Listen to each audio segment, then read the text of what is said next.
Hello, everybody, and welcome to episode 4 of Sharp Cuts. Garrett Sharp Cuts 4, and I feel like every week we get a little bit better. The guests get a little bit more high performance, a little bit more top tier, and this week is, we'll see what the poll says after this, but I'm excited. We got some good subjects. I think we're prepared.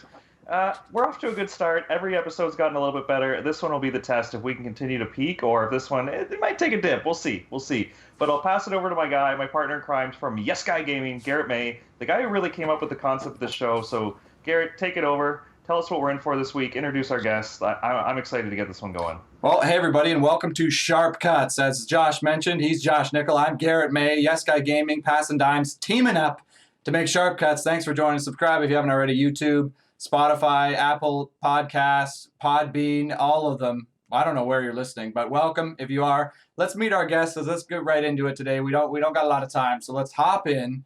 First up, a guy we've had on the show before. He may be disappointed about his results in the recent poll, but we'll talk about that a little bit later. It's Jake McNeil. Welcome back to the show, Jake. What's up? What's up? Dude, you're getting better at that. I think the speed was quicker that time. You made sure you got everything in. That was big. I'm excited to be back. Had a ton of fun last time. Last time I did have the legend, John May, carrying me through the absolute episode. He did. So the fact that I'm back without him this time, I think it's really going to be, this is where I'm going to make or break myself here, I think, so. Well, listen, you're going to endear yourself significantly if you come on the show and just compliment the hosts right away. I think that's going to go a long way for you getting welcome back. So thanks for that. We got to meet our second guest, though, and I'll be honest, we looked wide and far for people to come on the show, and we struggled really widely to find people who we wanted to have on the show, so we just found some random guy. Apparently knows a lot about volleyball. Please welcome to the show, Joel Hannan. Yeah. Thanks, guys. Happy to join the show after the steep incline to fame so that I don't bring you guys down. I'm what's called the token, I guess, to make the show more relatable to the fans because I'm not actually that high performance of a person. They feel it's more relatable for them. Well, listen, I will say you're more high performance than our previous tokens we've had on the show. But welcome both you guys. Thanks for joining. I'm not really sure what we want to talk about today. We kind of exhausted all Jake's great stories. Maybe he's got a few, but I think, Josh, what are we going into? Where are we starting? Because I'm eager to get into it, and let's get it rolling. Well, this is why we have Joel on the show, because not only does he just come out of the gates with a great joke, but him and I have had a lot of conversations over the years. He's known as one of the bad boys at the OUA with that Ryerson team, but on the beach, he's one of the good guys. One of the original bad boys? Bad boys? We got a bad boy on the show? I wouldn't put original by it, but I would definitely give myself about a 3-month window where we were calling ourselves. Yeah, that was a naming convention. Are we taking any risks by having you on the show? Just saying, because we don't want any bad PR. You know how world famous this show is. So, is there anything we need to know about before we get in? No scandals coming through. Buket's isn't here, so I think we're okay. Yeah, as long as we don't talk about U of T or Windsor games, then I think we're good. Okay, great. Nobody really cares about both of those schools, so I think we're good. Josh, what are we talking about? So with Joel being such a great guy around the beach environment, we've had a lot of conversations about the what ifs. Not only is he a high level player, but he's a big fan, and we're going to play out some hypotheticals here today. And the first one we're going to play out because it's near and dear to my heart, and I think the fans would really appreciate it, is when Garrett May won a world championship. Can you guys believe he wasn't the first pick overall that year, that he was actually an injury substitution?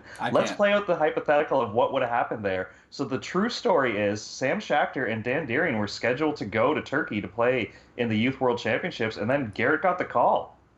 Yeah, I'm glad that we're bringing this up when they're not on the show. So any talk that is happening is from me and neither of their perspectives, which I'm really Which is the absolute truth. So there's no way to twist this. Right? Absolutely.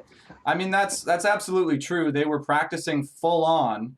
But I think we all kind of knew Dan was not going to be able to go. No offense, Dan, but he was a big Band-Aid that year.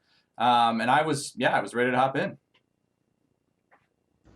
So the way I remember it, and I'll say my theory first, and maybe the other guys can add to it or counter it, is Sam was the full-time blocker there and was absolutely gassed. And Garrett, you can confirm or deny, but there was medical timeouts. He was getting served every ball. It was really trendy those years. Hot environments, serve the full-time blocker, just make them into a marathon. And my theory is, as much as this hurts me to say, I don't think Canada walks away with a world championship because I don't think Dan had the training capacity to do what Sam did. And I don't know if that's fair to say, but that would be my theory is if that happens and that ripple effect, we're not world champions right now. Can I didn't hear this story that this happened up until recently. There was an injury sub. Like, how close to the tournament did that happen? Like, what's the background? You don't have to divulge any Dan Deering injuries, but no, I'll get full into it. Forget Dan. I'll tell you everything you need to know about that guy. That trainer.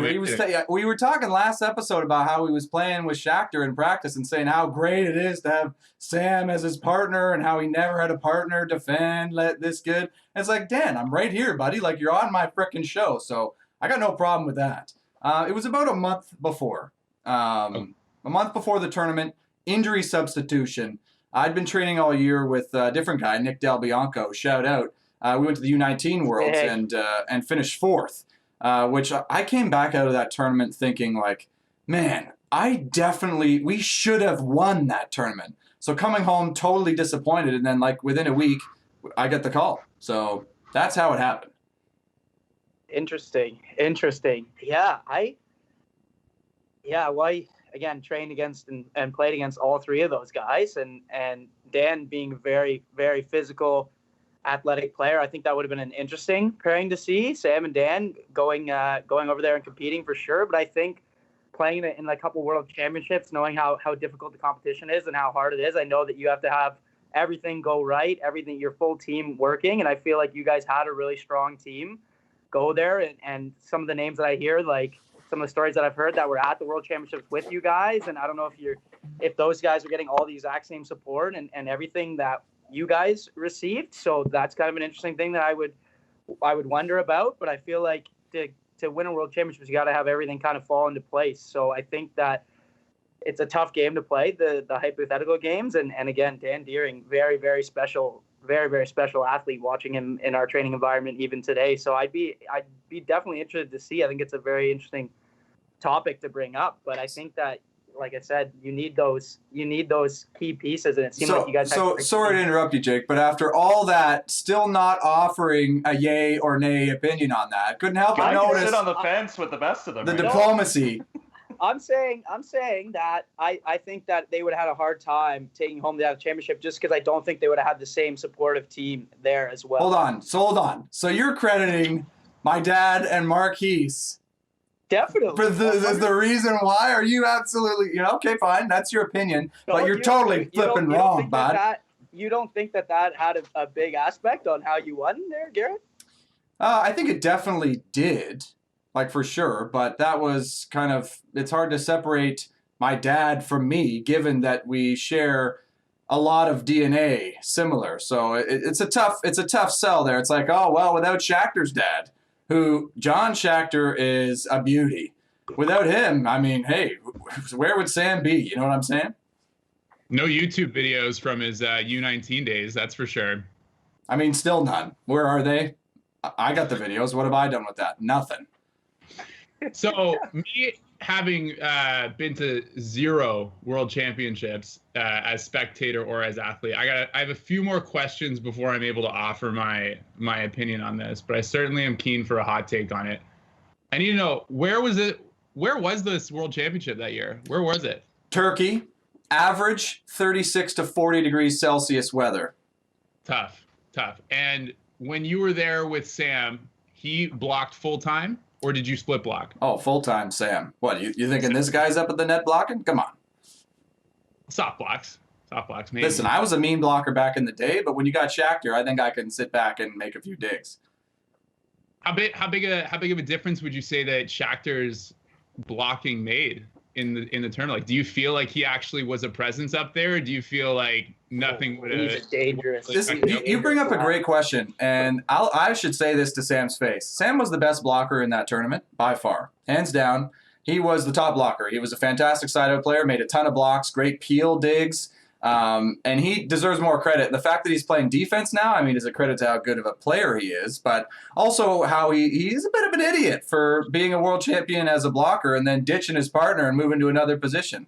I don't see him winning any world championships since then, so just saying. Yeah, I'm willing to go out and say Schachter's one of the best blockers in our program still. Josh, you could attest to that. We see him at the net sometimes, and he can throw down with the best of them. I know we went out and played a little KOB tournament this summer, and I got to play a match with him up there at the net, and it's pretty scary, him up there, honestly.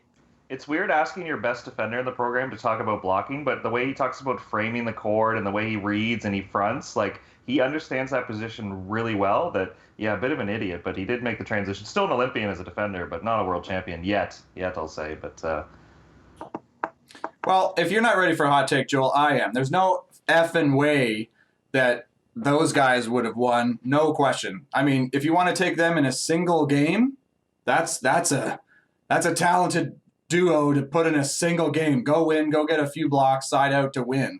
But if you want to put together a full tournament in 40-degree heat, there's no way. Absolutely not. And I will say, we're giving Schachter a lot of credit here. And if there's anybody to speak about themselves in a positive light, you're looking at him. 14-13. Third set, world championship point. It's 36 degrees Celsius outside. You're playing the whole game. You've already taken injury timeout for fatigue. You get served, and you have the side out for the world championship. Who do you want attacking that ball to put it away? I mean, like, come on. I think the answer's obvious. Are you want us to say you?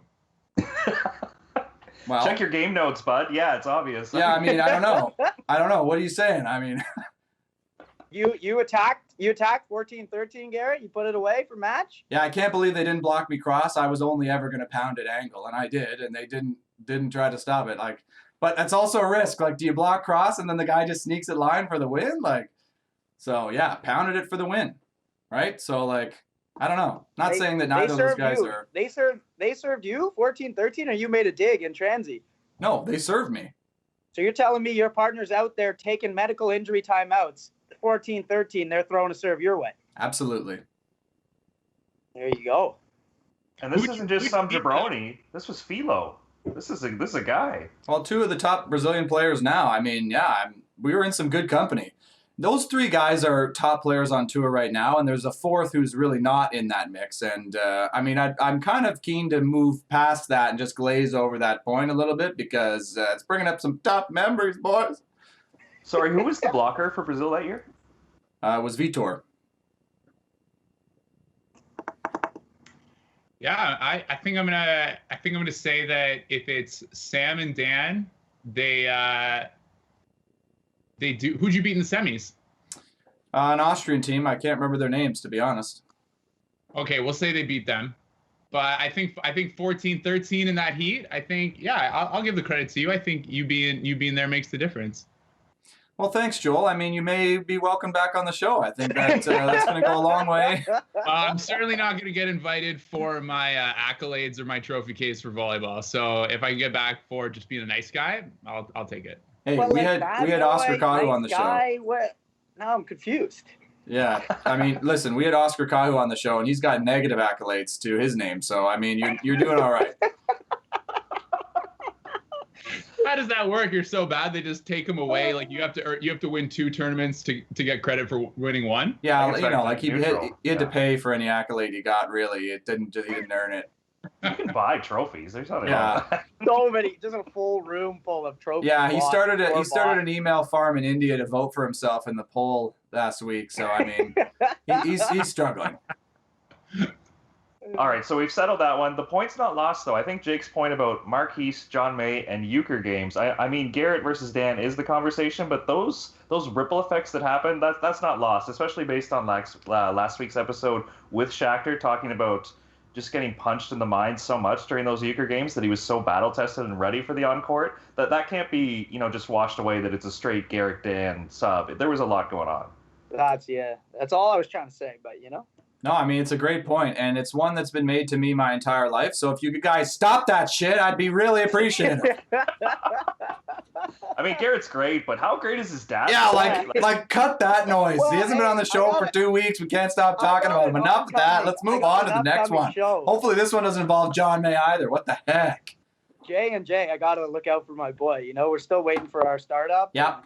Disappointed about that. And again, once again, we forgot the waivers, so don't even bring up the thought. Maybe we'll just glaze past it, and we don't even need to talk about, well, yeah. Josh, save us here. moving on. This one doesn't hit quite as close to home, but when I heard it, I immediately started talking to my guy Joel about this. I was like, is there truth to this? And we know it's true because the guy in the story told the story on another podcast. I don't know if I should say their name, but it happened on Sandcast. Maybe check them out. It's okay. So Phil Dalhouser and Nick Lucena were invited by Qatar to basically move there and start representing Qatar on the World Tour. And we're guessing early 2000s, maybe as late as 2005, before Phil and Todd hooked up. But if that would have happened, the ripple effect for not only USA volleyball, but volleyball in general, like without having Phil and Todd in our sport and everything else that Phil's accomplished, because now he's a Qatar guy, just the ripple effects that I think would be so gnarly on our sport. And I'd love to discuss and play out that hypothetical that if Phil wasn't USA, what would he have accomplished in his career? If he didn't play with Todd, what would he have done? I feel like the year must have been 2005 because I don't see a federation approaching people in an Olympic year like 2004 about something like this. I feel like it's the year after, it's 2005, and like Phil and Nick have just won their first AVP, and Qatar's looking to win some Olympic medals, and they poach them. It's a pretty crazy story though. And like the fact that so what I heard was they're on the way to the airport and they get a speeding ticket or something happens to the car and they miss their flight to go to Qatar. And then there's like a miscommunication between them and like the head of the Olympic Federation there, and they rescind their offer while Phil and Nick are still in Florida. And so it wasn't even a matter of like, I think it was just a miscommunication that actually ended it all. So it was so close to actually happening that, yeah, it would have changed it. That would have brought someone else into the top two for USA. And for anyone who's listening who thinks like that never happens, well, no, Brazilians went to Georgia and represented them and got them to the Olympics, right? Like this has happened before, right? A few years later, Jefferson from Brazil over to Qatar and actually did qualify for the Olympics. So it definitely is a thing, and it does happen. And let's jump into the what if game though, because I think that's what we're here to. Yeah, I mean, play, right? Kame Schulk, Canadian, he's transitioned. He's in America now, and I mean, what you have to do is you have to pay $10,000 US, I think, and you got to sit out 2 years. So if it was in 2005, they would have been really handicapped in the Olympic qualifying that year. But that's only if you've played for your country. So from what I understand, Phil and Nick had not played any events. I think they were just AVP guys at this time. Yeah. So they would have been okay to just go over there, from what I understand. Well, I will say this. The American program is one that is strong, and they always have at least 3 or 4 teams in the top 24, and have teams that don't make it who deserve to make it because of the country quota requirements. So, I mean, yeah, there was the year that Phil and Todd won all those events, and that was pretty unbelievable. But, you know, to say that an American team wouldn't have been in the hunt and might not have won the Olympics or World Championships or something like that, I mean, because Phil and Todd aren't there, it makes room for another team. Like, you know, there were a lot of great teams at that time. No, I think that it's just an interesting, because I feel like, yeah, Phil and Nick won an AVP, but it wasn't really until Todd picked up Phil and did a lot of things with him, from what I understand from the stories I've heard, done a lot of training, did a lot of mental work, all these physical conditioning, things of that nature that Phil just wasn't really doing before, that he really became the monster kind of that he was on the world tour. So I don't know. And then of course Nick Lucena going through his own kind of journey, his own path, and then coming back and being ready to play with Phil later. But I don't know if they reached the heights. I don't know if Phil reaches the heights that he was at without Todd, because Todd was kind of anything you talk to, Todd was the full brain behind that operation. And so I have a hard time believing that they're just going to Qatar. I don't know who the Qatar coach is. I don't know what's happening there, and they're just all of a sudden, the two of them are just dominating the world tour. I find that very hard to believe. I think if they go there, we've never heard of them. Yeah. How long does that last? Like, do they just go there for the one quad and then Like, was it even a part of the deal that they have to stay in Qatar? Yeah, like, can they just live in California still and they just have to wear like QAT on their pennies when they're at tournaments? That sounds like a good deal to me. Like, you don't have to deal with all of the headache of USA volleyball, like people that are in like pushing for you, and you have to worry about country quotas and all that. That sounds like a good deal to me. I mean, I'm available if anybody's with, listening out there and wanting to kind of take on a new comer to their country. I'm available. Just give me a call. Like, I'll switch countries, no problem. I love Canada, but hey, I'm a free agent. It's been the 2 years probably, right, Garrett? It's been the 2 years. You just got to fork up the money, right, buddy? And you're ready to go. Well, I'm going to need those 2 years to get back into the mix, you know, like to get back in training. So it'll be perfect. Perfect. I think the part that I'm torn about is when Phil was at his prime, though, if you could design a volleyball player in a lab, they would serve like Phil. They would block like Phil. They would hit 2 balls like Phil. Like, he did reach like best player of all time status. Would he have done that without Todd? And quick plug for our other show, Passin Dimes Podcast, episode 106, Todd Rodgers. Hearing the way Todd designed that team, like, Todd was the one siding out every ball. Todd was the one teaching Phil how to travel, what to do in situations. Okay, after this timeout, I want you to reach and cross block. Like, I think Todd's influence on Phil is probably what made Phil Phil. Where I think if Phil's in Qatar, still an amazing athlete, absolute unicorn in our sport. But I don't think he achieves what he did without Todd teaching him the details of our sport and taking it. Because didn't Todd and Phil win like 9 of 12 majors during their cycle together? Like a record that will probably never be challenged. Well, who knows with Norway and maybe Shakhtar Pedlo. I got to give the Canadian guys a shout. But 9 of 12 majors is absolutely ridiculous. Or the runs they would go on and win multiple tournaments in a row. Like, I just think Todd's value in this with the unknown makes up for. I don't think it could happen again. And the side-out percentage that he was putting together at that time too, even Phil with Setti, Phil's the best setter in the world in his prime, right? Like, there's so many things. So many layers. I think Alisson and Bruno put together a pretty stout run before 16, right? I don't know how many they won, if it was the same amount. I think it was 4 in a row plus a world championship. Well, they beat me. That's all I know. It's the only game that matters. So this is Passin Dimes tossing pillows, because everybody just seems to have the same reaction here, right? Everybody. But I'm curious. The same thing. What I want to figure out though is, okay, Phil and Nick go to Qatar. Forget about him now. Who in the U.S.? Because Todd Rodgers that time is still, we can say, like, still one of the top defenders in the U.S. Who does he pick up? He doesn't turn Jake Gibb into Phil. Like, I don't think that's a fair comparison. I don't think they do that. But Gibb's one of the best players in the world. That's what I'm saying. Like, they have next man up. Like, they make it work, right? I mean, Gibb and Rosenthal at that time too were a top team as well. I don't think Gibbs just leaving Rosenthal for Todd at that time. Rosenthal was the guy then before Todd. So who was the next guy in that era? He's not doing this with. I hope he's not listening. Like Stafford Slick or somebody. Like, I think. No, you pick the next guy. Like, whoever's the best guy, you take him. If Todd's the best guy, you go with the best guy. Blocker at that time, like. Yeah, who else went to the Beijing Olympics for U.S.? It was Rosie and Gibb. Oh, Gibb and Rosenthal. And I think they finished like 5th or something, didn't they? They got a 5th, yeah. Like, you see the Brazilian guys, they switch all the time. The U.S. guys are switching partners here and there. Like, you go with the best guys. So the best teams are going to rise to the top, and that's who you see. So, like, the Americans are so good, and they're so deep that if Todd's going to find a guy, and I don't know if he's that successful, but he's still going to be successful. If you're good, talent will travel.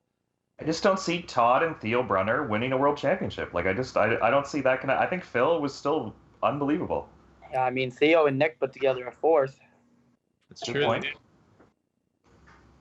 Yeah, I think to Garrett's point that American teams, you go and you play American 9, they can still ball. Like, I do agree with that point. I don't think any of them are reaching the limits that Todd and Phil reached together, and I don't think Phil and Nick are reaching those limits at Qatar either. So I think for sure, to Garrett's point, it would be a next man up, and there's still another team going to the Olympics and maybe putting together another 5th. I don't know if they're dominating the way that Phil and Todd did. I don't think that's happening. I don't think that Phil and Nick are dominating in Qatar the way that they did. So I don't know. You don't think they get all their tournaments paid for? They get a little salary bump on the side too, like a flat payment. Like, no matter if you get that would make it worse. Season, if you got no skin in the game, if nobody's pushing you, if you're not earning that paycheck, you're not doing it. Like, you're just going through the motions. You're not going to hit those podiums and hit those finals because you need that to live. If somebody's paying your way, that doesn't make for you really being that hungry.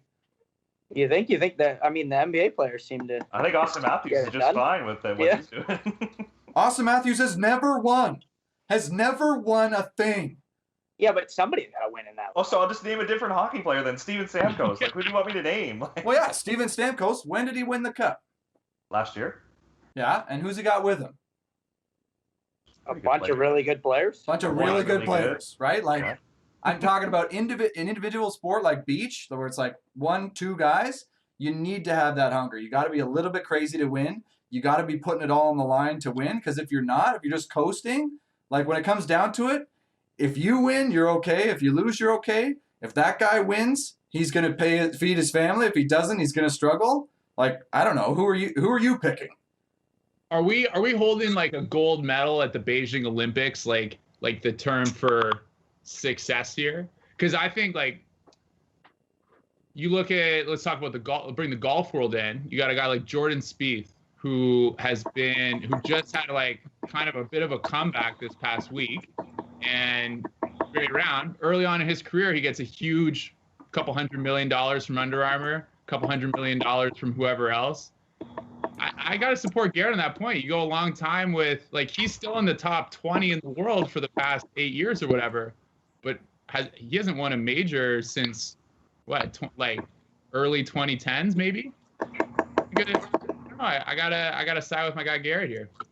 Well, there has been a study, as a bit of a stats nerd, and I do rip into this, there is a study inside baseball that people's career year on average happens before their contract year. Like the last year when their contract expires is the year they overperform their average or what their capacity is. So there is some human nature into this that I agree with Garrett, and finally we could disagree on something, because as Jake said, this was turned into a pillow fight and not sharp cuts there for a while. Or I'm glad we could get a little bit salty and into a debate here. No, I think I'm pissed at all of you. But I mean, I'm looking at this the really. Again, yes, I agree in the middle aspects, but I'm talking about the really special athletes.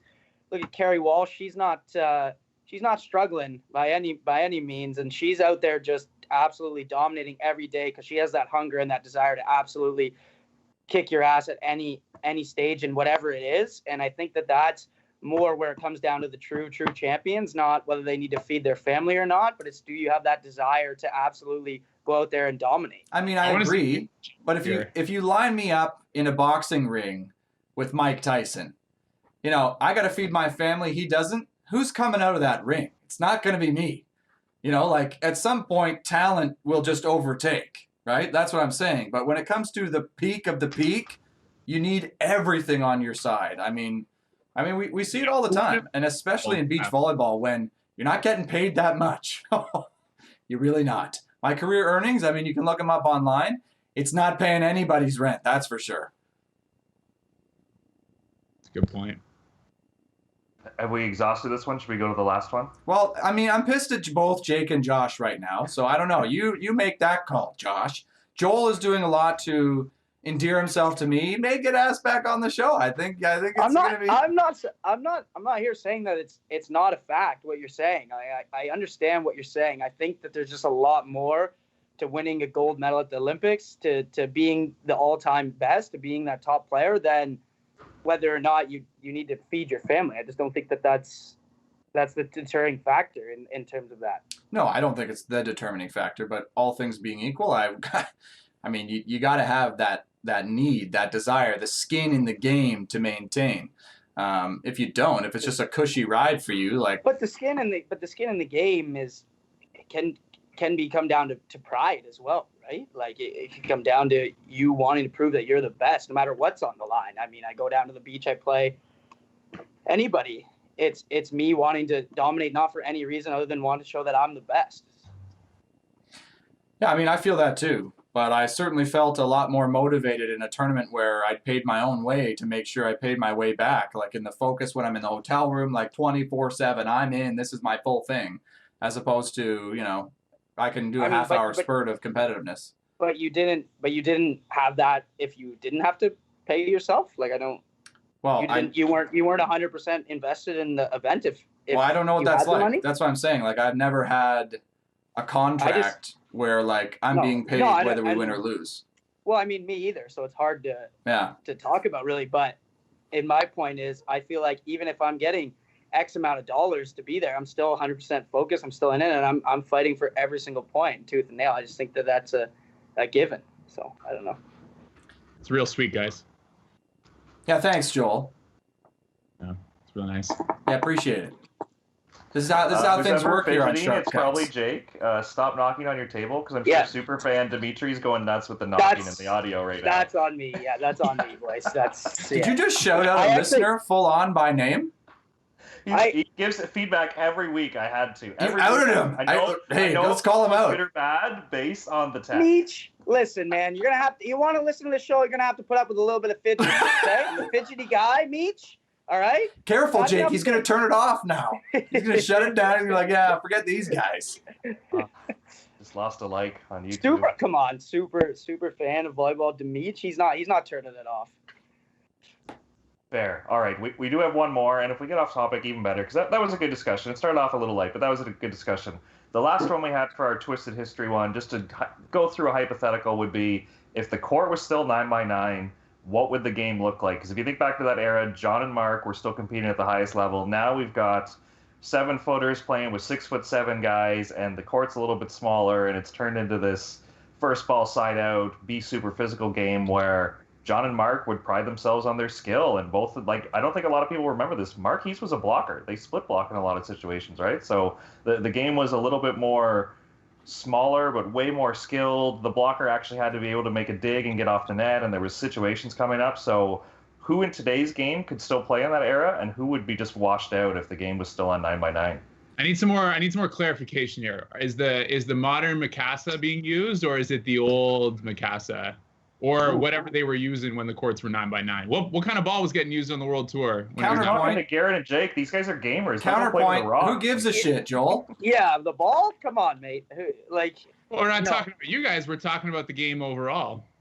If you play with Mikasa and you play with a Spalding, volleyball feels a little bit different. For sure. Josh, I'm going to challenge your even question. Who could cut it back in the day? Is that that's part of it? Vice versa. You want to start there? Like, I think Bruno could play in any era. I think Taylor Crabbe. I think literally everybody now would be way better than anybody back then.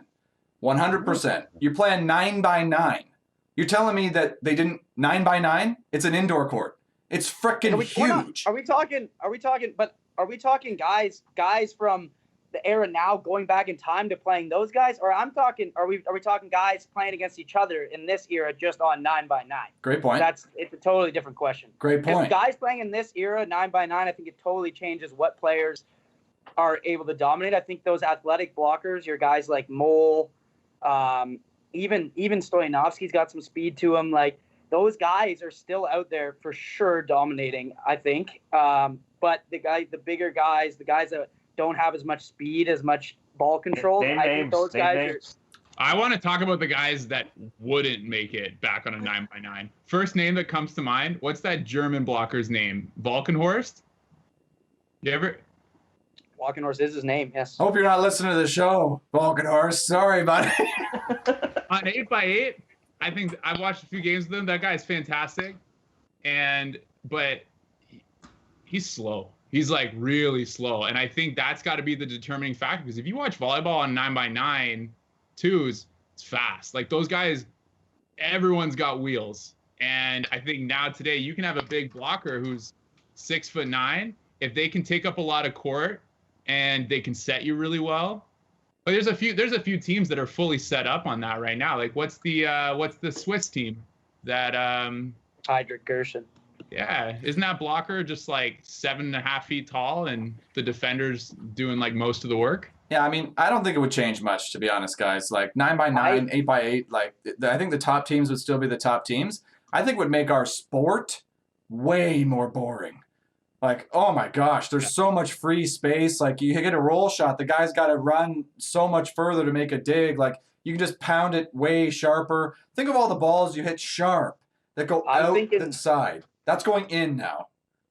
I'm thinking the danger, too, of Evandro's serve on the 9x9. I'm thinking he's an absolute, like, I don't know how you're passing that thing. 2 guys, 9x9, Evandro on the baseline, absolutely ripping. So, yeah, I think there's some layers, too. But I do think, like Joel was saying, kind of it would take out a few of the big guys. But I think it would make the athletic big guys even more dangerous in my opinion. I think that the guys that can set, and we talk about this all the time, the guys that are dominating at the net and can set and can move and have big serves, I think you're having a really hard time on a 9x9 court. And there were guys who did it in both eras, like Emmanuel is a both era guy. But Garrett, to go back to your earlier hot take, are you saying, my guy John Child isn't a blocker at a 4-star right now in today's era? Sorry, John, absolutely not. You literally have a guy hitting over top of you. I don't see around that. I'm sure he would say, no, I could compete, I beat them, but they would compete for sure. I'm not trying to say they'd be blown out, but you could see towards the end of their careers, A, they were getting older, but B, that style of play, the game shifts, right? Like things change, the game changes, right? The way volleyball is played changes, and when you're small, you can make up for a lot of it with ball control, focus, and you can side out. But at some level, you got to make a stop. And you get these big units who can get up there and just pound around easily everybody. It's like, well, how are you going to stop that? It's tough. Yeah, 1 ace per game, that's pretty exciting. But if you were to watch an Avantro game on a 9x9, if you see 13 aces in a row, it's not that exciting anymore. No, yeah, you're bored out of your mind. Are you kidding me? And volleyball was pretty exciting back in the day. I got to be honest. When I was a kid watching on the tour we used to have in Canada, and you play on 9x9, it's side out scoring. So you can have these massive comebacks as well. The old school rules, I think, and the level the game was at, made it so that it was a little bit more exciting. The rallies were longer. You could have more variety of things happen because it wasn't such a guarantee. If a guy gets a good pass set, it's either going to, you're going to side out 70, 80% of the time. What's going to happen the other 20%? It's going to be a block, or the guy's going to dig a roll shot or something. It's become a little bit predictable, but there you get things going off the tape. You got these massive, jumbo was a legit shot back then. You could legitimately have that in your arsenal and it was effective. Now you hit the jumbo, the guy frickin' volleys it because it's that easy. And skyballs too. Yeah, skyballs on a 9x9. Those are timeless. Yeah. Way more applicable than on an 8x8. Yeah, send that thing up there and let it move. That's one of the favorite serves to do now that I'm not really competitive, is just whack it and send it up there. Karen Bula, he didn't make that happen or anything, Hit a cloud, man. You got a football field to land that thing on 9x9 court. You're laughing. Seriously, it's a down, but Marquise used to hit skyballs before Carabula. Yeah. Heathmeister used to rock. I wish that video still existed somewhere. No, totally. I've actually been out there when he's hit a few against us, and they're pretty good. They get pretty gnarly. But I think Carabula makes it work pretty well in the 8x8 still, I think.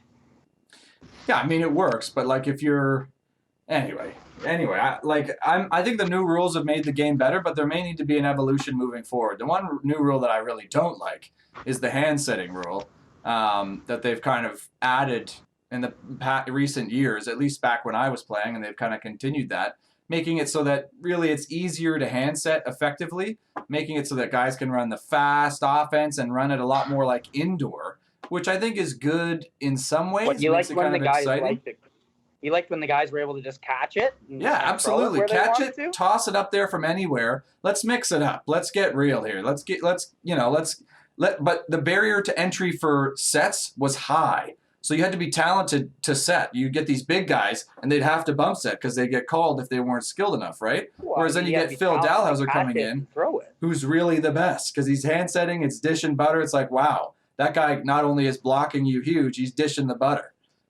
I don't know, man. I gotta disagree with that. I think. Yeah, that's a hot take. That's a hot. Yeah, the hand setting. You're gonna get put in a corner here, Garrett.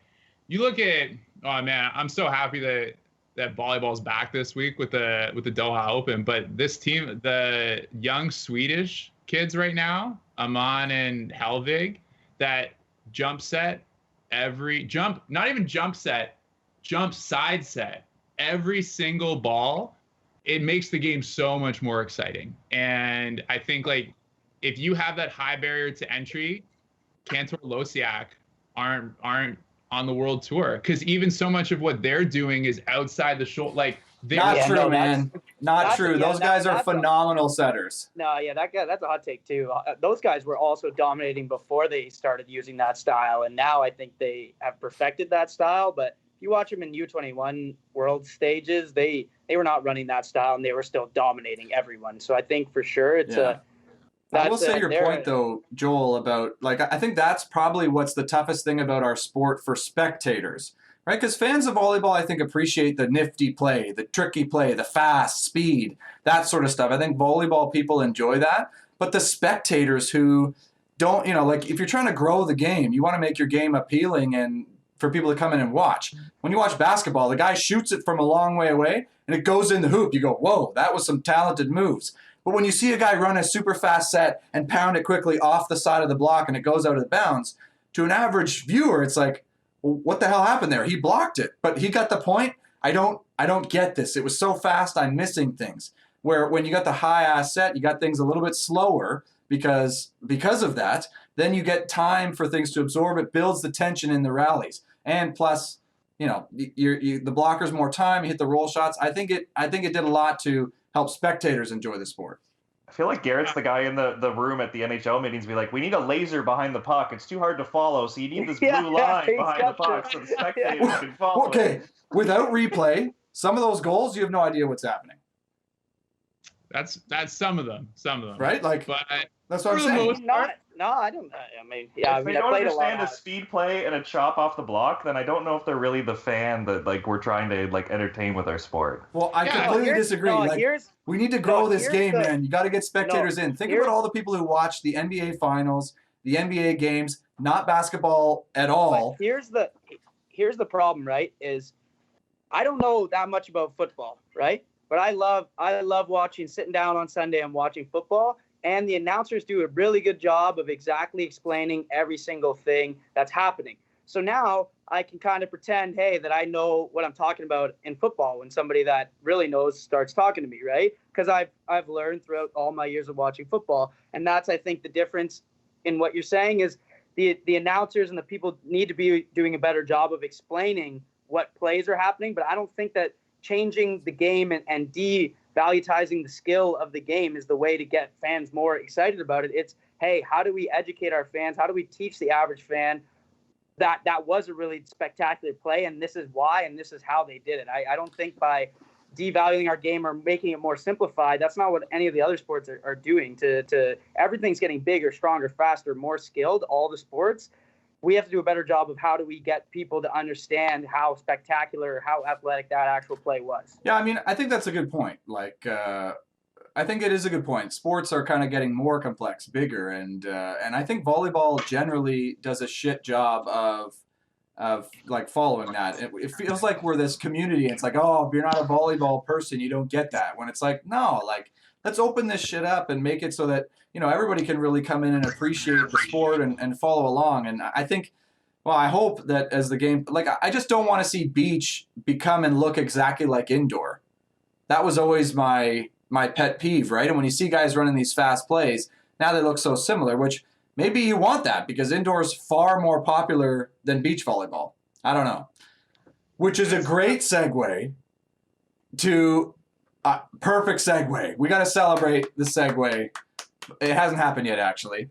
And Jake MacNeil's lost us, so we lost him. So see you, Jake. I guess he's relinquishing his point. I'll take the win on that one. We'll take a check mark there. Segue while Jake gets reconnected here. I did a poll this week, like I did last week. This one's a little bit different than last week. Last week we asked, who is your favorite guest so far on the show? And, John May won that one. Congrats to John May for that. This show is garbage, had a strong resurgence since we recorded, and then got second place. So this show is garbage. Oscar, Dan, Jake. This show is garbage, is dominating, so that's kind of a hit to all their egos, but also to our ego as a show. So thanks, all you viewers who voted this show as garbage, for really letting us know what you think about the program. Anyways, this week, and I'll put this up on for those watching on YouTube, but I'll read out the results. So my question was, simply, which is your favorite? Indoor volleyball? Beach volleyball? I added another option. The other option was neither. Volleyball is complete nonsense. I just figured, in case there were non-volleyball fans out there, I'd give them a chance. So, in first place, with 71% of the vote. Indoor volleyball. Beach volleyball, 20%. And volleyball is nonsense. 10% of people think volleyball is nonsense. That's just the Yes Guy audience on your YouTube channel, though. I just want to get like the context of who's voting on this thing. This is the Yes Guy fan base. It's probably the people some of the people listening right now. So if you don't like the results, hit that up and hit the vote button. But I do think it's representative of like the trend of our popularity of our sport around the world. Like the fact is, indoor volleyball is straight up far more popular than beach volleyball.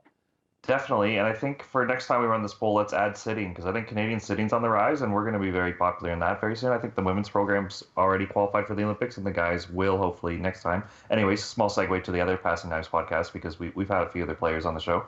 I totally agree with you, and I want to know, maybe we can debate this out. Is it the accessibility of beach volleyball that people don't have as many opportunities? Like when I started working for the OVA on the OVA Beach Tour, we only went to Coburg and Toronto. And Hannan straight up told me, he's just like, if we lived in Ottawa, Melissa wouldn't play beach volleyball. And that was shocking. Like, we would not have a world champion in our sport just because the family couldn't commit to doing that, right? So not having access to even play in your own province or your own region sometimes, like, why would you be interested in a sport that you can't participate in is maybe the biggest thing why people think indoor is so much better than beach, because I would take beach over indoor any day, but obviously growing up in Canada, you get access to both. But maybe some people don't have access to beach, and that maybe sways the vote. I'm trying to find where. Yeah, it seems to be such a chicken and the egg problem to me. Whenever this is the age-old debate in beach volleyball, right? Is why don't we have the prize purses? Why don't we have the same level of notoriety for beach volleyball as we do for indoor? And it's so tough because you look at sports. The NBA, obviously a huge comparison because it's obviously on such a different scale, but the NBA and all North American pro sports weren't always paying people tens of millions of dollars. And there was really smart people that built up. Like, I think that the current commissioner of the NBA is and the people running that league have been doing something right, because now you've got NBA players making more than baseball players, which I don't think most Americans would have ever thought was going to happen. And so but is basketball a better sport than baseball? I'll say so, but there's 10 million people who probably disagree with me, right? And so it's tough. Like, is beach volleyball suffering in terms of its fame because of the sport, or is it because of the people that have been managing the tournaments, that have been put in charge of making the decisions to grow it? I think to Jake and Garrett's earlier debate, like, sports are getting faster, and they're also at the same time including much more replay to try and slow it down, to bring the audience up to speed with what's going on. I think for beach volleyball and for volleyball in general, because even indoor doesn't do enough of it, is the net play, I think, is such an understood, if that's a correct term, part of the game. We'll make it up. What blockers do with their hands, what attackers do to, like, what a thumb down attack does. Were they at full extension? I think if you, like, I don't think football is that exciting of a sport, but they break it down and they have a week to build up every matchup, that by the time Sunday rolls around, you know so much about every matchup on the field, you know so much about every team, that it's exciting to watch. That's true, My man. girlfriend, I watched the Super Bowl. She's never watched football before. She's like, this is a really boring game. Like, this is a boring sport. But if she had been reading news and reading stats and reading build-up on the Super Bowl, she would have appreciated the Tom Brady context. She would have appreciated the context of the Chiefs.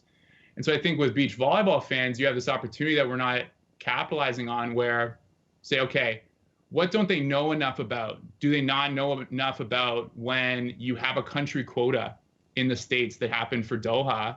Do they not know that it's going to be Kame Schalk's first time playing on the FIVB for the USA? Do they... Trader. COVID. Trader, by the way. Not afraid. What's that? Trader. Just wanted to point out, Trader. Yeah, absolutely. Hey, Kane, Trader. shout out, Trader. But you also have this opportunity, like, in the game, if it's going the way of indoor, where you've got these fast sets and you want to give people the option to run quick 2-ball options and very spread offenses, do we put a camera on top of the net on both sides? Do we put a camera in the sand looking upwards at the net to explain like what the blocker is doing with their hands as they penetrate over the net? Do we explain different kinds of serves better? I don't know. For OVA tournaments and in Canada, we may not have those resources, but on the World Tour, I appreciate volleyball just because I play it.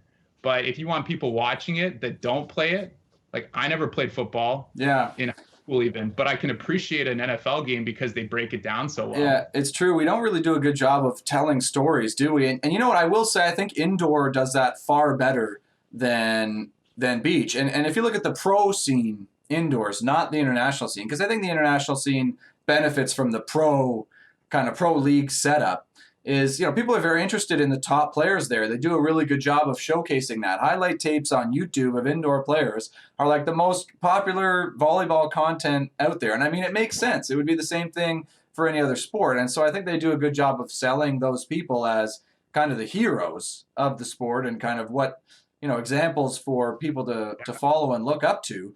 But I think generally we don't do a great job storytelling. Like you think about an indoor match is 5 sets. And how long would that match take to play out? Potentially, an hour to 2 hours, like that's a significant amount of time. Maybe the same as an NBA game or an NHL game or an NFL game. When you look at a beach volleyball match, you got a pre-quarter final that's over in 32 minutes. That's including timeouts and stuff. It's like, what?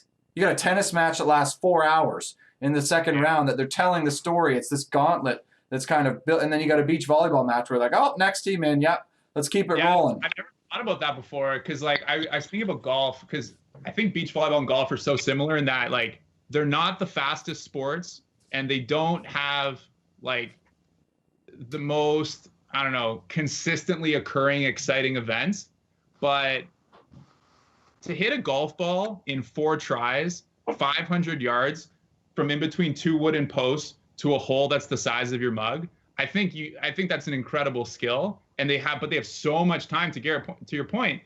When a round of golf takes 4 hours, 3 hours for if you're on the PGA Tour, that's a long time to talk about injuries, backstory. But yeah, you're totally right. Beach volleyball match, you're like introducing the players, and then it's technical timeout like right after. And they changed the rules to make it so there's only 5 seconds between rallies. Anyways. I don't know what you guys are talking about, but I'm sure that it's all wrong. Oh, welcome back, Jake. He's back. Appreciate He's it. Back. Appreciate it. Thanks for joining us. We're just talking about how volleyball doesn't do a great job of marketing itself to kind of the fan. And you know what? In the game. Back to the commentary. That's a big piece. And we do a terrible job of that. There are a lot of awful, and I should have had names prepared because I'd be willing to call people out by name. I have no names. But there's a lot of awful volleyball commentators out there. You think about the streams you get of like university games or the college games. Like, what are these people even talking about sometimes? You know what I'm saying? You watch international, like maybe you're getting one person, they don't have a full broadcast crew. Like, are there interviews? Like, what are we doing here? I am keen to help improve that around the world. I totally agree with that. That goes along with marketing our players outside of the game as well, in between matches, making them more stars. Like 100%, I think that part of the game could use some serious buffing, as well as the in-match stuff that you just brought up to a really good point, but making our players more of a star. I don't know, somebody was comparing something to golf as well, though, but action-packed beach volleyball matching. I'd appreciate if you didn't try to comment on something you maybe missed because you were away. Just maybe glaze over that a little bit. That'd be great. Take, though. Comes in after being gone for 10 minutes. Don't know what you were talking about. All wrong. Don't know what you're talking about. You're a complete idiot. Yeah, boys. Well, that was brought up, Jake. You missed the poll. What should the poll be for this next week, guys? Because I'll do it on Monday, and then we'll talk about it next Wednesday. Maybe let's ask who their favorite player is. Like, who is the best storytelling player? So we can start to work backwards and say, this player does have a good following. I like to, hear their story. And we could see, what you like to do. Because I agree with you. There's other sports where even, lacrosse got a big boost, and they're so smart about this. They're not even doing a city model anymore. They're doing festivals, so they move their 8 teams around the country in the U.S., and they sell T-shirt jerseys, and there's podcasts, and there's videos where I've never even seen a live game, but you can tell that's so-and-so, and they build up the player and the backstory, where that's a niche sport where if you want to learn more, you just have to Google more. If you want to learn more about Canadian beach volleyball, you might have to follow that individual player on Instagram and hope they post frequently. There's no way to get this information, right? Yeah. That's the thing about our sport is if you want to learn about it, you have to, have the energy to go consume it. Where if I want to learn about Or the the NHL, I need to access. turn my TV on. Like Or the access to the players as well, Yeah. right? Like if you don't, I mean, all of our players I think would be pretty great if someone did reach out, but that's like more of an uncomfortable situation. But if you can, like, again, gaining following, right? Like knowing more about the players, all these things make you feel more emotionally attached to the player and to the sport. That's where you get the passion of the people, you know, who are absolute Tom Brady fans because this and this and this and this versus a fan of, you know, Peyton Well, Manning even or too, like whatever, in right? game, like my comparison to golf was more, they do a really good job of highlighting, okay, the lie of the ball, why it's difficult to make that shot. And it makes you appreciate, because golf's pretty boring to watch on TV, but if you've ever been golfing, you appreciate how talented those guys are. And I think we need to do a better job of like also highlighting, like, beach volleyball is a hard sport. If you have, like, depending on the angle of the camera, it's tough to appreciate even an 8 by 8 meter court, how big that is in some circumstances, how difficult it is to play in the winds, how you have to orient your wrist to do a cut shot. And for us, that's all pretty simple. But I think for a fan, if you want to get a person like Jake MacNeil, who knows nothing about football, watching football on Sundays, but you want them watching beach volleyball on Saturdays or Sundays for the medal matches, you got to be able to explain why the sport is difficult. Totally. It's exciting, and why, like, in a lot of cases, I think what they do too is like, if like making you appreciate if you were there live, why it would be more exciting than watching TV. Like, why is it difficult to play in the wind? I can't see wind on TV, but like having those Talking about the strategies and totally. And I'm ready and available. Anybody out there listening who's working that, give me a call. Yes Guy Gaming. I will do it. I will do it anytime, anywhere. Nobody's called yet, guys. So we'll just keep trying. Poll for the next week. Who will hire me? Who will hire me? No one is going to win that for sure. So I'm not sure that. And guys, for the poll, I have to list out all the options. All the options. Who's gonna hire you? And it's just all the options. Like, I have to list, so I gotta decide what the options are. So I mean, like, who's your favorite player? I'd have to pick a 5 or 6 to like say, or who's gonna hire me. I'd have to pick a group, right? But for the beach indoor thing, who's been the best guest so far? That works perfectly. I mean, this show is garbage, doing well. That's kind of disappointing. 10% of people said volleyball is nonsense. Not really voting the option though. I think it's because you dangle it in front of them, they're gonna take it. So you only give them positive things to say. Yeah, I'll just. What do you think about this show? It's great. It's amazing. You guys are the best. Best show I've ever recommend. seen. That's all. That's all you get. And then maybe like other comments, just to give them an option. Yeah, it's gonna be others. It's gonna be, you guys are garbage. You guys are terrible. This show is garbage. Joel and Jake, J and J, get them off the show, my boys. Did we lose Jake again? That, or he's really deep in thought here. Like, he's just staring a hole. Thinking deep. Okay. The poll might be, whose internet was worse, Jake or Sam Schachter? Because this is embarrassing. We ask for professionalism on this show, to come out and bring your A game, bring some discussion, bring some sharp cuts, and you can't even bring 10 megabit download speed internet. I'm pretty sure he made fun of me at the start of this for saying that making sure that I was on my 5.0 Wi-Fi. And then look at this. Look at this guy. Yeah, like what the, I mean, I'm looking at him and he's not moving. And I mean, well, you guys can't see that. I'm looking at that at the recording. He's not moving. Jake, how you doing? He fidgets way too much to be sitting still this long. He's definitely gone. Yeah, he's gone. Well, Josh, I mean, what do you think, man? Well, out of all our episodes, I definitely put this in the top 5. Would you? I don't know. 5 episodes yet? We don't need to know that. Out of all our episodes, it's one of them. It is one of them, and it has been a time. You guys get what you pay for by bringing on the token and myself. We certainly got our money's worth, didn't we, Josh? Yeah, again, Joel, I'm not sure what Josh kind of promised you, but it's not coming, whatever it is. I mean, it's in the mail, and I'm not sure it may ever arrive. So I think the polls you do, Garrett, are great feedback for the show, but I would also like to just encourage, they hit that like button on YouTube, they subscribe to you, whether they listen to it on Spotify, Apple Podcasts, wherever you're listening to this, just give us the 5 stars or the thumbs up or the subscribe. We'd love to hear from you guys. Leave a comment. It actually does help the show grow, and maybe if we grow, maybe our production values and guests will start to go up a little bit more, and it just helps everybody. People helping people. That's right. I had a comment today, Josh, on the YouTube channel saying, hey, it would be really cool if you could listen to this podcast on Spotify. And I commented and I said, you can already. It's out there. Here's a link. So, I mean, are we moving up in the world? Is Sharp Cuts making an impact? Probably not. But, I mean, hey, we're doing something. Maybe when Jake brought up the NFL thing, I'll give Tony Romo a lot of credit. You listen to that guy talk for a quarter of football, and you start to feel smart and tactically involved. Where we'd like to fool around a little bit on the show, but I think for serious, if somebody wants to hire us to do any live streaming, even university matches, talk about the Ramley with alumni Joel Hannan, and just get some storytelling there. When I think about even professional wrestling that I was into in a little kid, it wasn't the matches that were always entertaining. It was the build-up. It was the passion, the promos. I think volleyball's missing out on a lot of stuff. Yeah, I mean, if anybody's willing to hire us, just period. It's tough times out there. We're hungry. We're ready. I mean, Sharp Cuts, that's the show. I mean, this is how we end the shows, Joel. I don't know. I mean, if you're a listener or not, I mean, shame on you if you haven't. But, I mean, it just kind of goes downhill until we decide that we've had enough.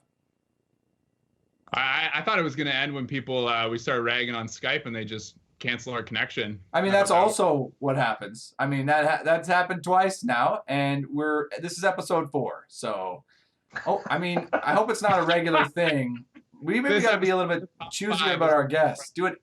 Prerequisite to be on the show is an internet ping test and see what your score is before we even think about having you on the show. Joel, you passed, man. I appreciate it. It was a pleasure getting to chat with you guys. Always love talking volleyball, and yeah. Pleasure. Just one text message from friend of the show, Jake McNeil, before we go is couldn't even get my tech working without my partner in crime, Johnny May. So he's going to blame it that we didn't book him with his favorite partner, which means he might be out next time, and Joel just has to go get a new partner. Yeah, but even he's digging in the knife too. His tech fails, and then he sends a text mentioning my dad. Again, it's like, can we not have enough of this guy in every single frickin' episode? You got to send a text, buddy. Oh, whatever. Josh, is there a bit of shadowing going on? Is John May coming up too often in conversation when he's not even here? All right, I'll tell you the story. I know we're over time, but yesterday he phones me. We record these episodes before we go because we got to edit. We got to get some stuff going. Yeah. He phones me, and he says, "Hey, I heard you're recording. What? I'm not on the show? I'm your favorite guest." And I was like, "Oh my gosh! Why did I ever include him as an option on who's your favorite guest?" And of course, he wins with 60% of the vote. It's like, he will never let that. I got to do another poll and just in brackets put, "Don't vote for him." And then, well, people of course will. But yeah, there's a little background for you. That's fine. I checked out the episode from last week with Schachter, and just to see what the conversation was like. And yeah, I heard John even still came up then. So yeah, it's getting to be a bit much. It's only episode 4. So Josh, maybe you can end the show before he actually phones me and tries to get on the show anyways. That would be great for me. Well, thanks everybody who listened. We really do appreciate it, and we are trying to provide some alternative volleyball content. And I think we got in some great discussions. There was some soft takes, some hot takes. It was great to have Joel because, I mean, sorry we had to start a podcast, so you and I could catch up, but it was great to hear your voice and your ideas. And thanks for everything you shared. And as we're trying to leave, who comes back. No. Think about hang up. Hey, you know what? No. It's not my fault. Apple products, it is what it is. Yeah. All right. Tough. I really needed my partner in crime. That's why. We heard you're interrupting now. It was a small protest because you didn't bring Johnny back. Oh my gosh, this is too much. You're hurting. Josh, continue, please. You've been interrupted by Jake. New episodes every Monday. Stay excellent, everybody. We're calling it there. We gotta go. Oh gosh.